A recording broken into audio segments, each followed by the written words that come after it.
Hey, my internet's a little off. Yeah, right.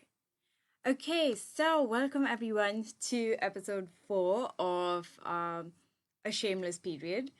And so far, what we've covered in episode 1, we covered the need for a dialogue such as this, and what is a period, really going back to the basics. The second episode, we covered puberty and how, things start off in a female body.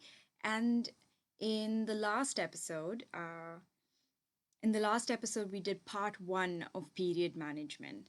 And there we did a demonstration of how pads, tampons, and menstrual cups work, and also explored a bit of the alternative uh, period products, that are more sustainable and, probably not heard of, but maybe you want to, maybe you want to experiment a bit with that and just see how those things work for you. There definitely are a lot more options. They're more sustainable. There are products that also may contribute to your comfort, your health, and ecological sustainability.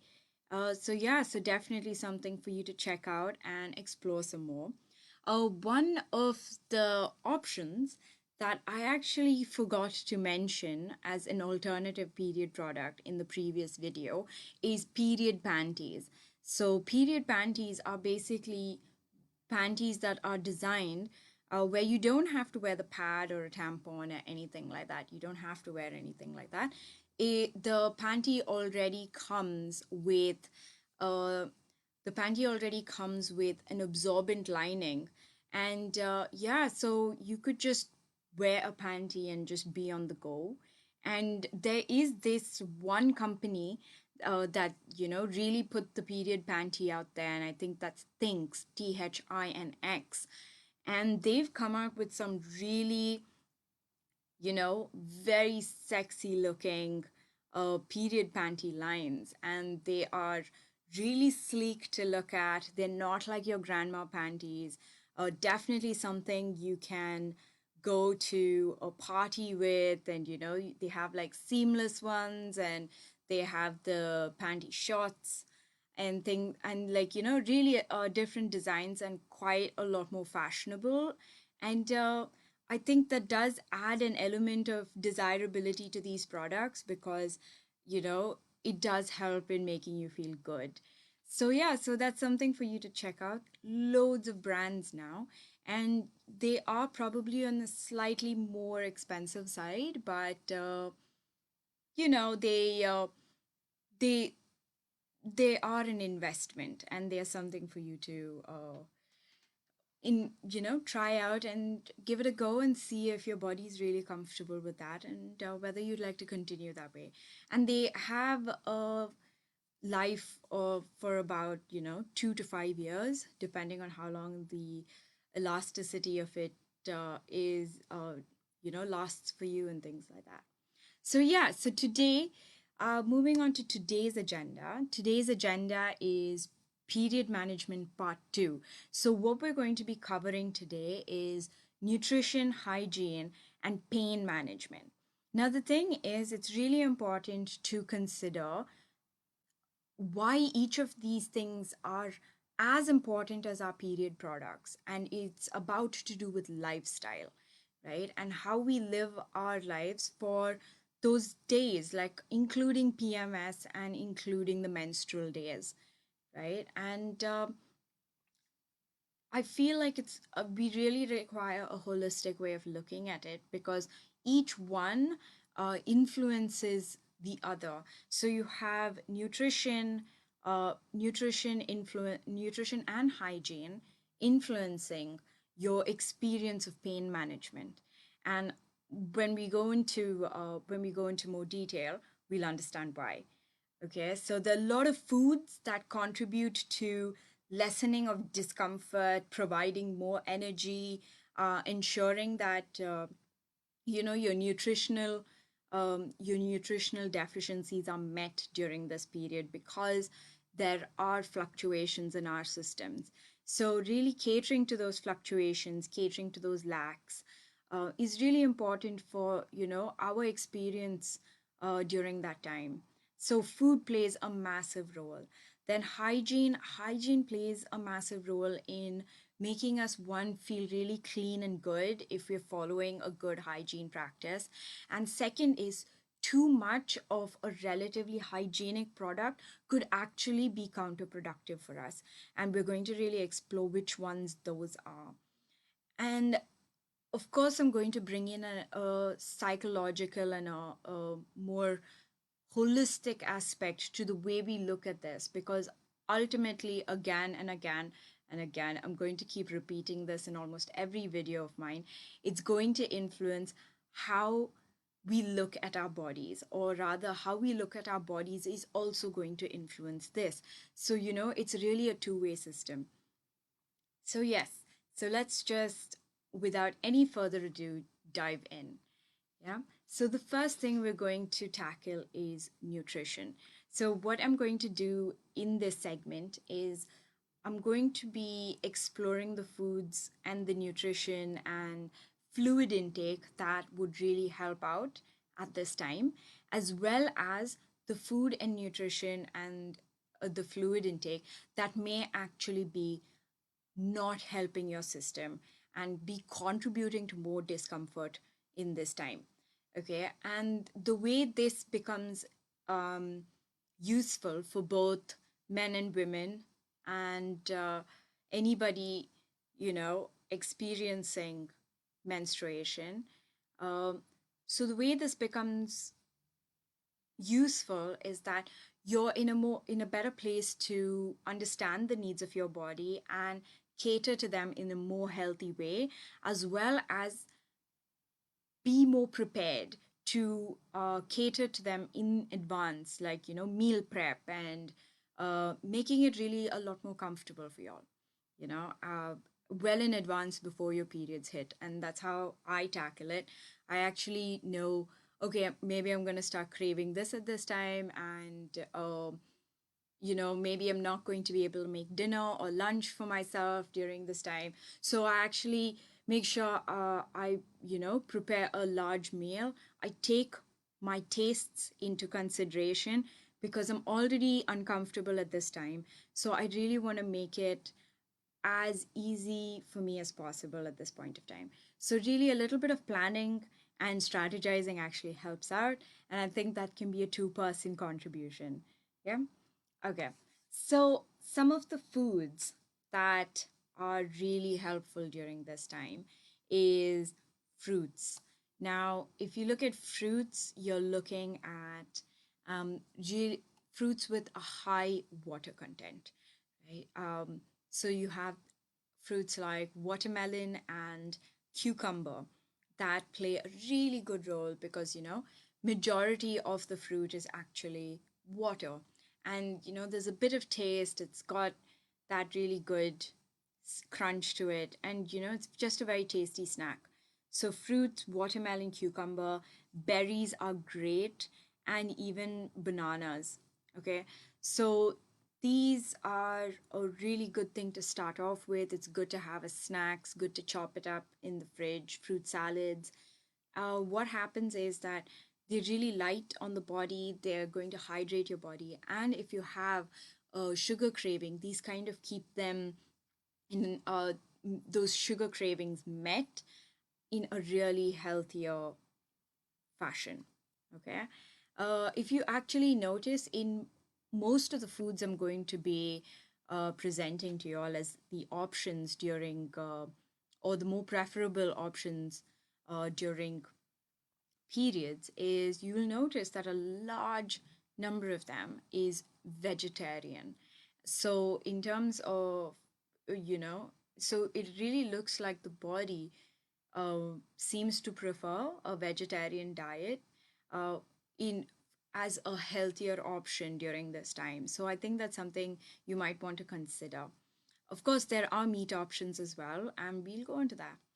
Okay, then the other thing that we're looking at is during this period, um, we're looking at an a loss of iron, because ultimately, although there is lesser iron content in the blood going out, there is blood going out, and iron contributes to energy, and it contributes to the ability to carry more oxygenated blood in the body, right? And so without this iron, or like the loss of iron content from the blood, what it leads to a sense of fatigue, which I think um, a lot of us experience. Yeah. So we've got that. And so iron is big, protein is also a big, big, big part of it.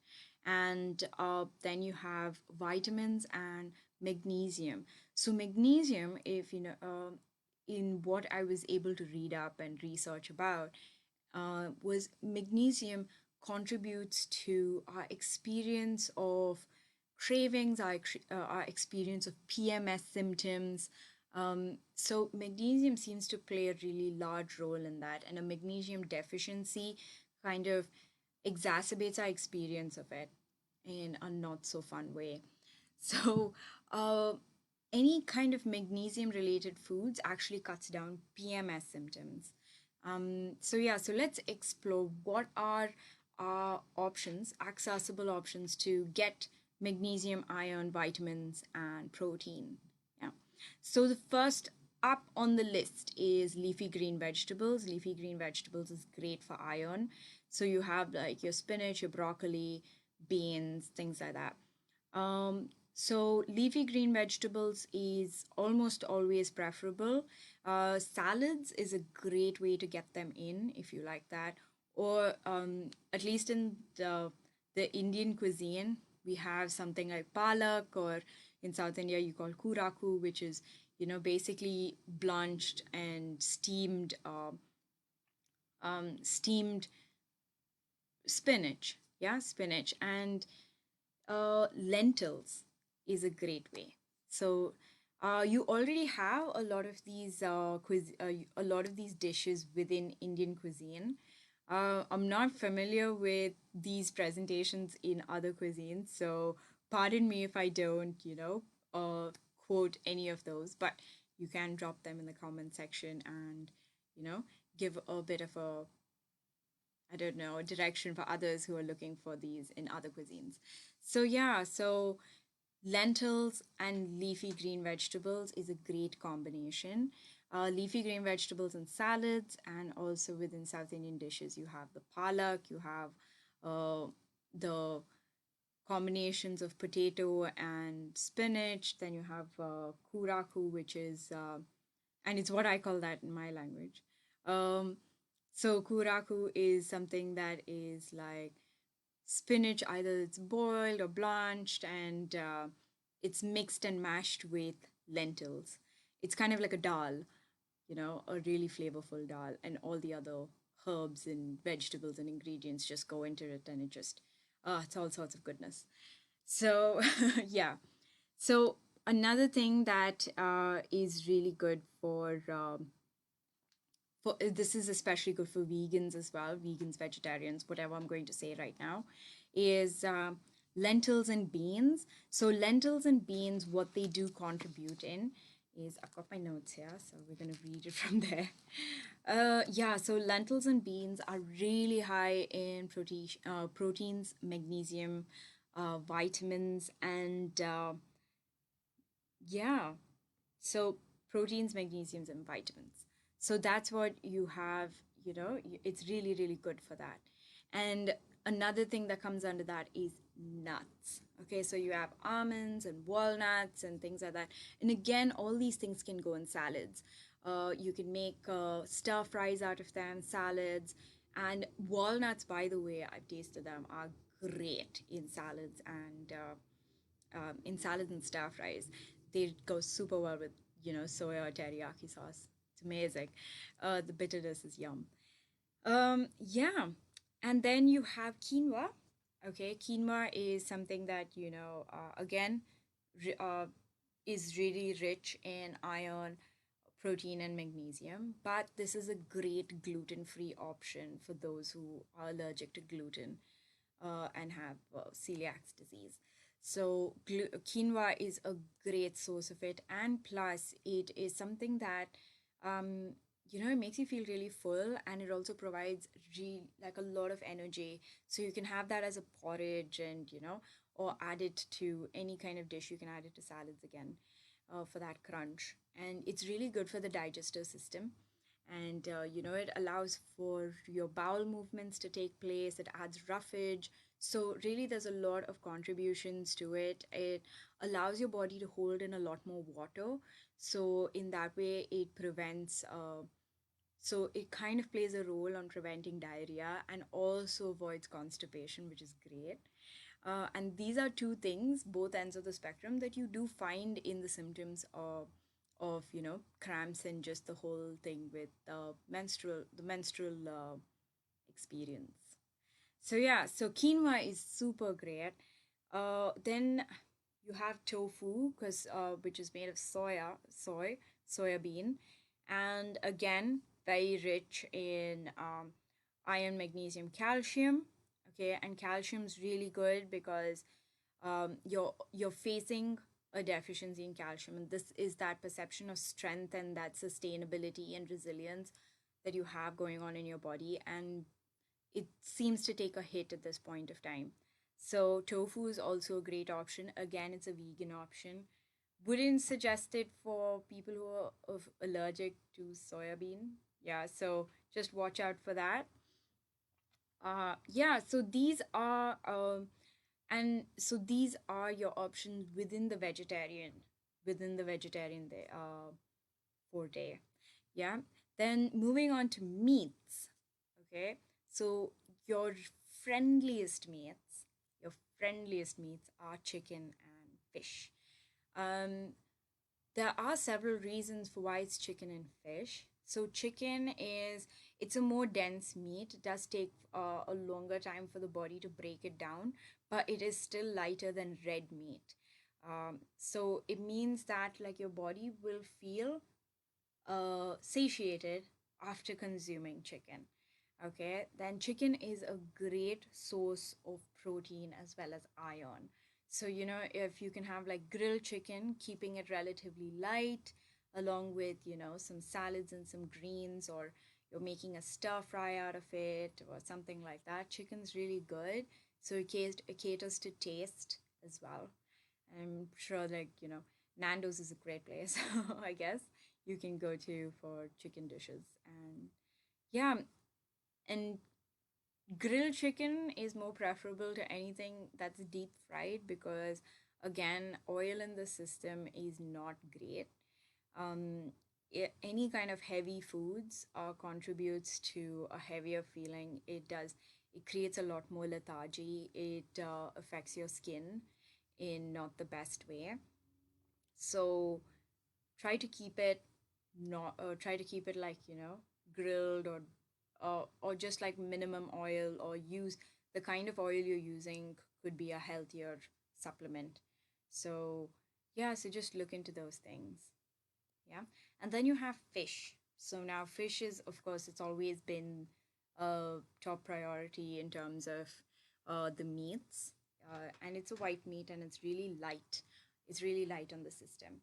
So it digests really quickly. So in that way your body is not experiencing that the heaviness that comes with the kind of really real heaviness that comes with um, a red meat dish. So and there are also other reasons why red meat's not preferable, and I'll explore that when we're going into foods that aren't that great during this time. Yeah, so now fish is really good in this way because one is, again, it is rich in protein and iron. But another thing is, of course, fish are known for their omega-3 acids, and everybody like who want to take fish who want to get their omega acids in. A lot of people are pescatarians because of it, because they're trying to make sure that their bodies are getting something naturally rather than omega 3 supplements. So, what omega 3 has been found to do, especially during menstrual cycles, is that it is found to stabilize mood, right? And which is great, which is because during this time we're experiencing more low moods, fluctuation of mood, as well as heightened irritability. So that is something that omega 3 really helps with. And another thing that it really helps with is period pain. So they've actually found that omega 3 supplements cut down cut down the pain, like especially if you're taking it in a a regulated fashion, and of course like on consulting with a medic. um, but yeah, that people taking omega 3 supplements, they found that um, they they didn't have to take as many painkillers as they were normally used to taking during their cycle. So omega 3 really seems to be doing something there, that seems to be contributing to an overall sense of like lesser discomfort during this period. So yeah, so that is, and even nuts also have like a high omega 3 content. So this, just introducing more of these things in your diet is already contributing to your lifestyle management and your pain management, which is why I said they're really interrelated. Yeah. Then things that are really good are probiotics. So you have those drinks that are actually probiotic for the function of being probiotic. And then you have yogurt. Yogurt is great.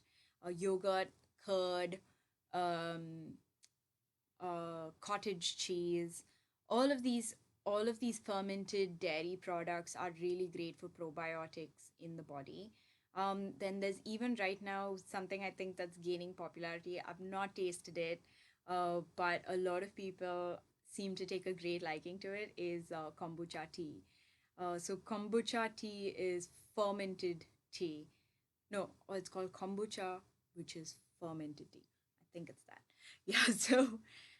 So kombucha is really another probiotic product. Again, very similar to yogurt. Although you kind of have to watch out on the sugar. If the sugar is really high in the kombucha, then it's not going to do. Um, it's not going to really provide that kind of comfort or the health aspect of it. Um, the sugar is going to counter it in some way, because apparently a lot of the uh, kombucha drinks, the products that are really selling quite well are those that are high in sugar content. So you might want to look into that. And just generally for your diet, sugar is not that great. So yeah, so maybe you want to look into that. Um, so another thing yogurt's really good for is your entire digestive health, in terms of when your digestive system is so irritated, it's really good to just quell it and soothe the system. So cool yogurt is very, very helpful during this time. Yeah. Then you have flaxseed oil, or just flax seeds in general. So flax seeds are really good. They're high in vitamin E content, and also again the omega acids, which contribute in mood stability and in your pain, experience of pain and cramps and all this time. So flax seeds is really great overall. One is it helps in constipation, because even if you're taking it in the oil form or you're taking it in the seed or the powdered seed forms. So what it does is if you're taking just the seed, now how that helps is that it adds to the roughage in your system, which prevents constipation and ensures really regularized bowel movements, which is a blessing at this time. Yeah. Or when it contributes to roughage, then there's also a more of a water retention ability. So then again, it's also influencing the diarrhea that you experience. Yeah. So that is something that is there. Okay. And then you got a a favorite which is uh, dark chocolate. So dark chocolate is really good because it is again high in iron and magnesium. It's great as a snack to kind of curb the cravings. And this is something like you're looking at like 75% dark chocolate, you know. So yeah, so look into dark chocolate as a PMS snack, or something to make you feel better if you have those sugar cravings. Um, yeah, so that brings us to the healthy foods that were done, and then you have things like teas. Okay, so any tea that's not caffeinated is great. So you have your normal Earl Greys and things like that. So those have contents of caffeine, and caffeine's not great for the system at this point of time. But then you also have your herbal teas, your fruit teas, your flower teas. Oh gosh, the world of tea is yours at this point of time, especially if you're going for turmeric tea, you're going for ginger teas. Turmeric and ginger are probably one of the best herbal teas to have at this time. There's even chamomile tea, which contributes to, pain and like reducing aches and pains. Ginger contributes to reducing aches and pains. Um, then ginger and turmeric have anti-inflammatory properties. So and generally, if you see that sense of pain is coming from inflammation, inflamed muscles, inflamed nerves, all of those things. So these really contribute to, kind of soothing sore muscles. And yeah, it's just really great overall for your system. As long as you're having it in regulation, make sure you're having it in regulation. And if you're having it with hot water in general, both outside and inside, soothes the system. So if you're having hot water, you can either have just plain hot water, or you can just dive into any of these herbal teas. These herbal teas are definitely going to help you relax. They're going to enhance your experience of relaxation, calmness. Look at the properties of the herbs that you're having. Sometimes it can lead to something that if you're allergic to something, just make sure you're looking into all of those things. Peppermint tea is so great. Peppermint tea also helps with PMS. It helps curb the experience of PMS, irritability, nausea. So even when you're drinking peppermint tea, you notice that smell is so wonderful, isn't it? So yeah, so peppermint tea is really great. It also soothes cramps and diarrhea. I did not know this. That's what they said. Research says that. So yeah, so these are really good things to stick to.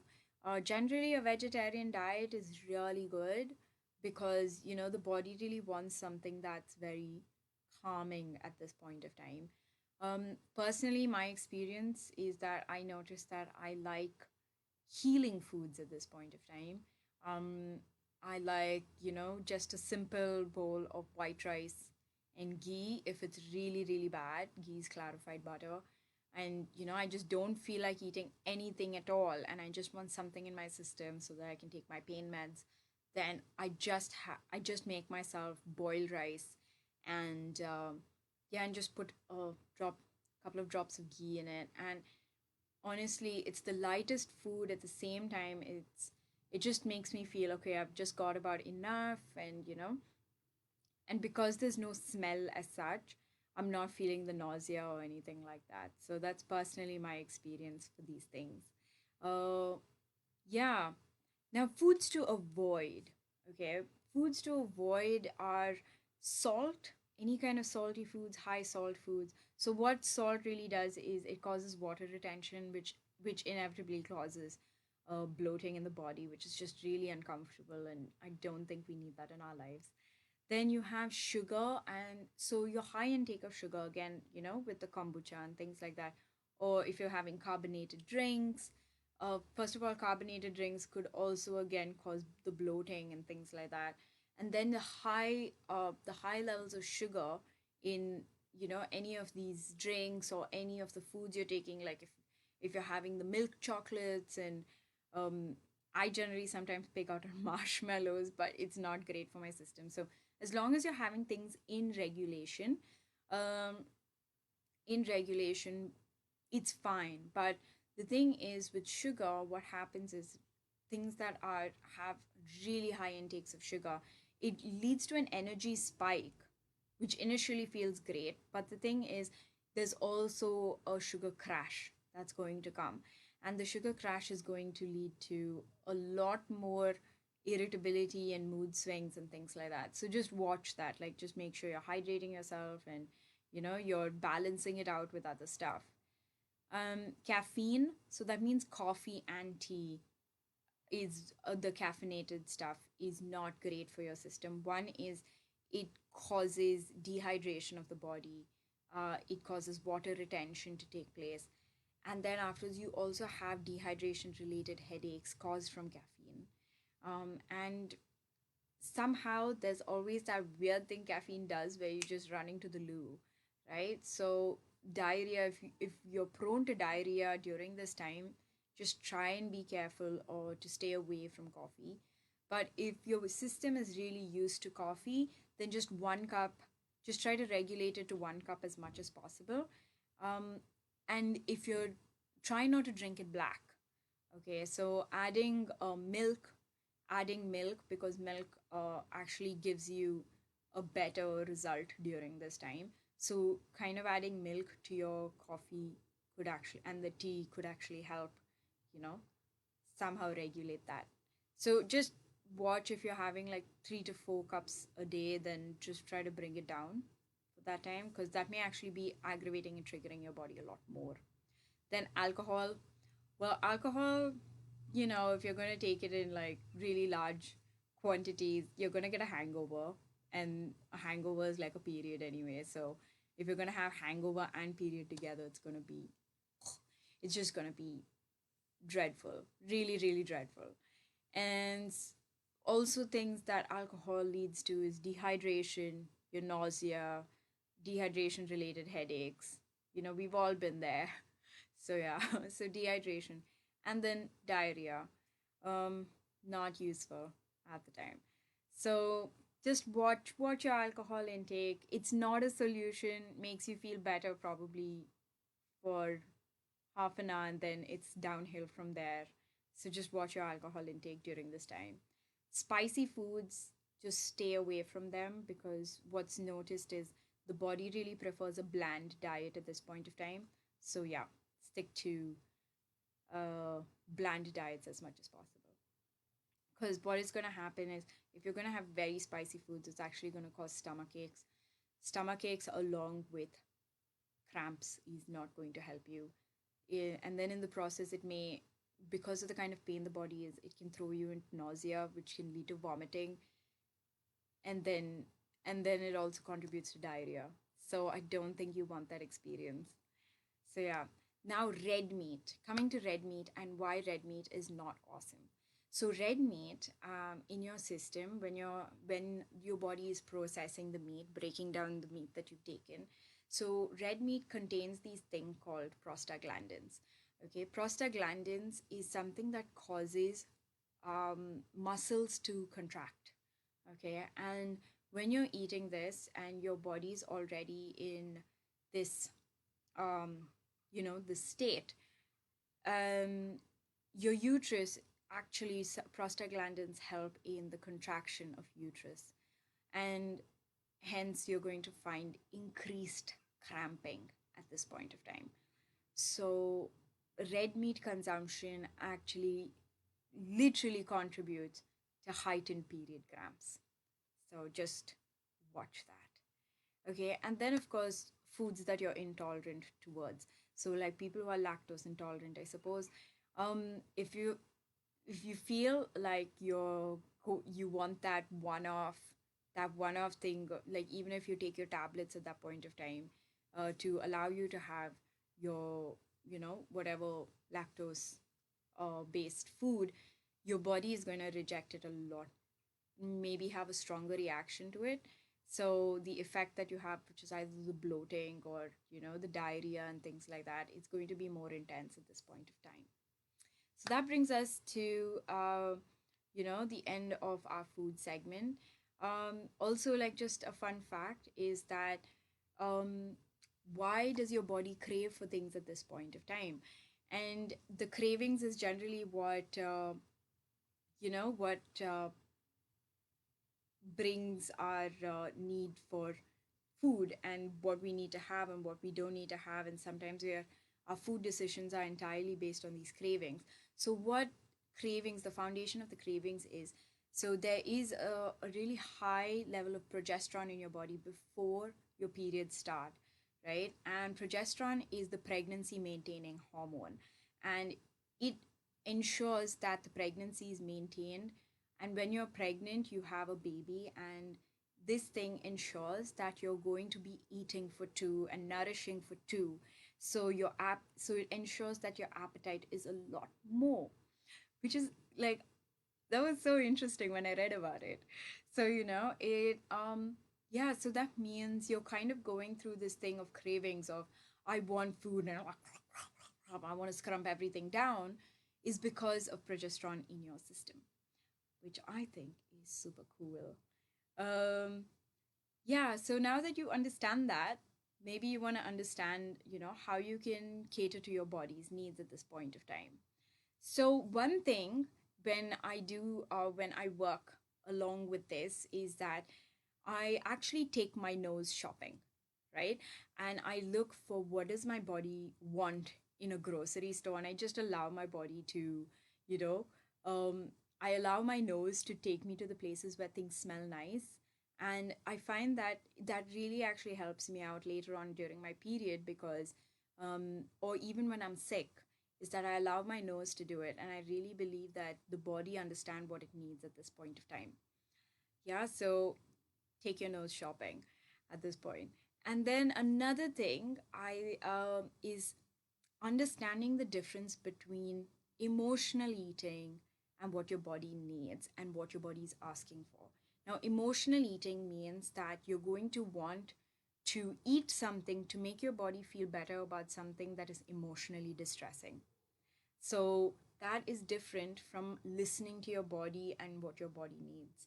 So, really understanding that relationship with your body and food and menstruation is so important here.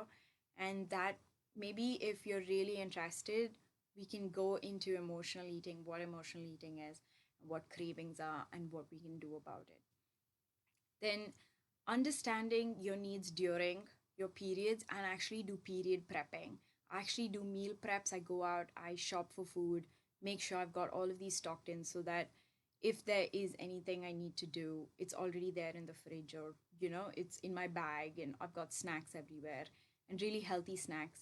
When I'm not really in the mood to eat, I just have nuts everywhere in like small little bowls, because when I don't have an appetite and I just have 4 or 5 nuts, like almonds or walnuts, they produce a large amount of energy, and at the same time they're super light on the system. They will keep you satiated, and just make sure you're taking a good intake of water at that point of time. Yeah, so that brings me to the end of the food segment. Okay, so next what we're going into is the hygiene segment. Okay, so your hygiene is also super important at this point of time. Okay, because one is you're using chemical based period products.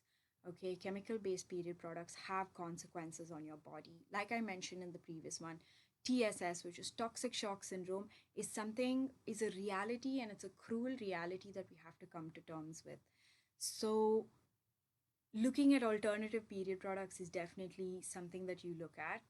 But as long as you're going to be sticking to tampons and pads, uh, especially with the chlorinated cotton and things like that, we're going to look at constant changes as a basic need for us. So during daytime, it would be ideal if you change every 4 to 6 hours, 4 hours preferably on the heavy days, right? Because I'll tell you why. When you're working and you're on the go in the mornings or in the during daytime, when you're going about and your activity levels are so high, your secretions, your bodily secretions are a lot higher, and your body is also emitting a heavier level of discharge at this point of time. So what's going to happen is, it's not just the discharge that's going into the pad or the tampon and things like that. Especially in the pad, what's going into it is sweat, because you're walking and running and doing whatever and maintaining yourself at that point of time in an active state, you're going to have sweat, and then you're going to have sebum. Okay, so sebum is the oily secretion from the skin. So now all of these, they become a petri dish for bacteria to grow. So, which is why during daytime, please, please, please make sure that you're really changing it, because it's not only about how much your product is absorbing, okay? It's about so much more. So, that is something that you really have to keep in mind. Then, second is when you're going with tampons, try to avoid going for super absorbent tampons, even though your flow may be very, very heavy. Because super absorbent tampons may stay in your system longer, but what it does is it heightens your risk towards TSS. So, definitely things for you to keep in mind. Yeah. Then, now this is something that you have to consider your relationship with your body and your need for cleanliness and what your perception of dirty is. Okay, now if you find dirty and sweaty and smelly are all coming in the same are all coming in the same you know grade of what you consider as dirty, the smell of blood, the smell of the period emissions, um, and generally the realities of your periods, then you're going to find that you're going to consider yourself as very dirty during this time, which is not true. Okay, your body is doing everything it has to create a well balanced, healthy atmosphere for your system, which means your vagina is doing everything in its power, and your uterus and the whole reproductive system is doing everything in its power to make sure that you've got a well functioning atmosphere there, right? Now, you just because there are a lot of fem products, there are a lot of feminine products, there are a lot of vaginal hygiene products that really capitalize on this. They capitalize on this sense of dirtiness that we have, which is not really true. It doesn't exist for it isn't as dirty as people portray it to be. So what's going to happen is there are actually products which are the vaginal wash, right? The cleansing wash. And then this is something I didn't know existed, is a vaginal deodorizer. Now, these things actually enhance your ability to contract an infection. Why? Because during this time, your immunity is slightly lower and you're more susceptible to infections, especially around the genital area. Now, if all you need, all you need is warm water. You don't even need soap. You need warm water to clean the area and just make sure it's fresh and wiped as soon as you step out of the shower and you powdered it dry. Okay, patted it dry, sorry. That's all it needs. It does not need any vaginal hygiene products. However pretty it smells, it actually is going to be counterproductive for your system. Yeah. Then your wiping pattern, especially with your toilet paper and things like that, is going to be from front to back. So because the thing is you have healthier bacteria and good bacteria around the vagina, and you have the more harmful colon based bacteria at the anus. Now, if you're going to do back to front, then you're going to be bringing an infection to your vaginal area. Okay, so this is something that is really, really important to keep in mind, because that will give rise to vaginal based infections as well as very severe UTIs, which is urinary tract infections. So definitely something for you to keep in mind. Yeah. Then having a shower. So having a shower is really great at this time, because one is it also helps big time in pain management. So if you're having a nice hot shower, figure out what time of the day you want to have this shower. Maybe you want to have a shower twice if your flow is really heavy, but sometimes getting into bed is more important, that you feel really clean and you know you're feeling more relaxed, or sometimes you want to feel good before you step out for work. But having a good hot shower is really great. It relaxes the muscles, it relaxes the entire body, and your abdominal, you can direct the shower towards your abdominal muscles, you can direct your shower to your back muscles. So that is something definitely which is a really really good thing, and it makes you feel clean and fresh. Then another thing is wash your hands every time, anytime you're using the loo. That's generally, but it is a must. It is a must that you have to wash your hands when you're changing your pad, because your hands are coming in contact with dried blood that's exposed to the atmosphere and is already got bacteria involved. Okay, and please note, I'm saying exposed blood. Okay, so the exposed blood does not mean the blood inside your body, as long as it's inside your system, is bad. It's only when it meets the air does do things change. So the blood belongs in the body. So as long as it's in the body, it's not unclean and stuff like that. So things for you to just keep in mind. Yeah, and then patting the vagina dry also reduces infection, reduces your susceptibility to rashes, and maybe you want to use an antiseptic powder to like keep the chafe, to prevent chafing, because when you're wearing what is that? When you're wearing the sanitary napkins, inevitably chafing and skin rashes are a part of the territory. So just if you have antiseptic powders, that they are great. Just keep that there. Wearing loose clothing down there. Yeah, so something that's breathable, something that's going to allow you to move.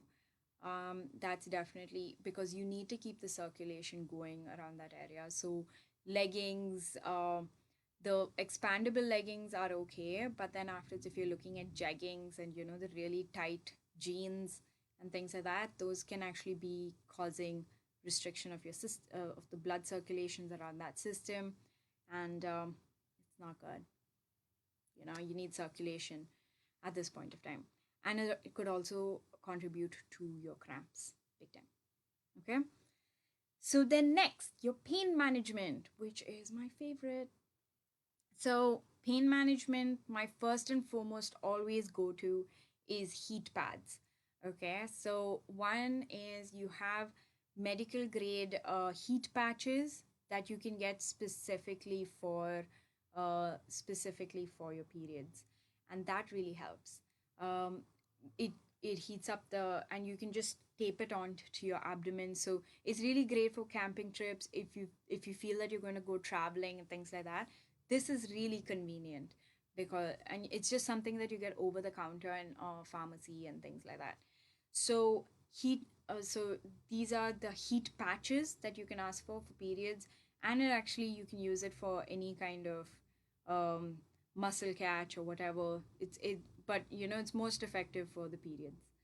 Um, Something else that I really use and I really really go to is this is my best friend in the world, and I'm going to introduce you to my best friend. Okay, this is my electric hot water bag. It is honestly my most favorite thing.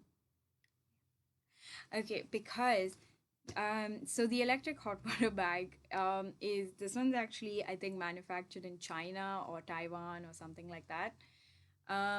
So the hot water bag comes with, so if you see it, it has a gel inside. Can you hear that? Yeah, it has a gel liquidish kind of thing inside, and it has a plug point here. So all you need is an electrical source.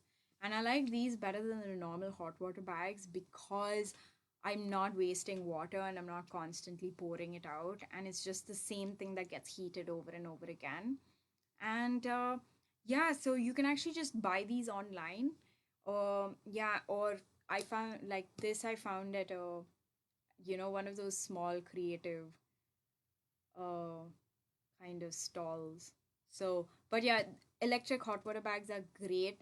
They're best for travel, vacations, all of that, as long as you have an electrical source. Um, you know, as long as you have a plug point, these will work. These are very, very, very good. And yeah, and it's it's really been a lifesaver. And as a heating thing, I find the liquid bit of it is really massaging. It really massages that area, which is really cramping big time. So this, like, she is my best friend. She is my best friend. So I think like anybody who has really bad periods, if you gift this to them, I gifted this to a lot of my friends, and I introduced the period bag to them, this the hot water bag to them, and they till today they thank me. They thank me, and they're so grateful. Um, but yeah, so this is something you can have in the workplace, and this is something that is really sustainable as well because it's going to save you water. It's just you don't have to do anything, and it takes about like 7 to 8 minutes to heat up, and then yeah, you're good to go, and then you can just keep reheating it, which is really good. Okay, then if you don't have anything to heat up and place on the part of your body that's in pain, there is a way you can make a do-it-yourself, a DIY heating thing, a heating pad of sorts, is a sock. If you have old socks, layer the sock one into the other, make it like two or three layers, or just two layers should be enough. And make sure that it's the really long sock, or you want to sew two socks together, and fill it in with rice, uncooked rice, the rice grain. Fill it in with rice grain and sew it back, or like just tie a knot at the free end, right? And then all you have to do is put it into the microwave and heat it up to however hot you want it to be. And there you go. That's like a do it yourself heating bag. And to, just allow, like, for anything that works for it, works for literally anything, not just your cramps. So it's just a good hot compress for, any kind of pain. Then again, like I mentioned, hot baths. So if you can, and if you're in a place where you can afford to have a bath in a tub, make sure the tub is clean though, like really clean. But baths are great and they're very relaxing, or showers are great for pain. They really relieve the muscles. And what they actually do is they take the blood away from this region, the muscular, the cramped, contorted muscular region, and they bring the blood more towards the skin, allowing that area to relax. Yeah, which is awesome. Drinking hot teas, drinking hot water. The teas that I mentioned earlier definitely are going to contribute to your pain management and also your overall health. So yeah, um, there are something called soothing creams with essential oils, maybe lotions and things like that with essential oils. Rubbing that into the system over there is supposed to really alleviate pain. And this is more as a ritual and as a routine. If you keep doing it, it really responds, apparently, is what I've read. I've never tried it myself. Yeah. But studies have shown that essential oils in any form, like the lavender, the chamomile, all of those things, the essential oils really help in pain management. So just like rubbing essential oils, just rubbing the essential oil around that region with pain, with which is your back and your abdomen, really helps bring down the discomfort. And I think I believe this because you're putting essential oils in your bath for relaxation and things like that. So it does make sense, yeah. Then this is a favorite. Okay, but haven't tried it. So vaginal orgasms are one of apparently the greatest ways for pain management. So either, and one of the studies which I read, which was really exciting, was self-stimulating vaginal orgasms is literally what it said. So self-stimulating vaginal orgasms help in increasing a woman's pain threshold. So basically what that means is an orgasm, because it has the entire body involved, a vaginal orgasm, not a clitoral orgasm, a vaginal orgasm, because it has the entire body involved, the effects of it can be felt all over the body. So it leads to an overall sense of euphoric relaxation. Okay, so that's something for you guys who are open to it, either with vibrators, with fingers, or with your partners, to try it out. And maybe get some fun and some great pain management out of it. Yeah. Then massages, which can also be a little bit of foreplay there, but general massages are also going to help you in feeling a lot more relaxed and just needing, maybe get your cat to knead your back and stuff if you do have a cat and you're alone and single. But yeah, but just, kneading your back and just having somebody knead your back, or even if you do it yourselves, your stomach. And you would know your pressure points the best. So just allowing yourself to, listen to your body, see what's good for you, see what's working out for you, and what's really contributing to that comfort. Some people want light touch, some people want medium, some people really do enjoy, the hard massages, and that the after effect of it is something that they really look for. So massages are great. And then finally, there's yoga and exercise. So yoga, I do a lot of menstrual yoga, and menstrual yoga is great. You have asanas which really, really cater to your menstrual health, really toughening up the pelvic muscles and the sphincter muscles around the area.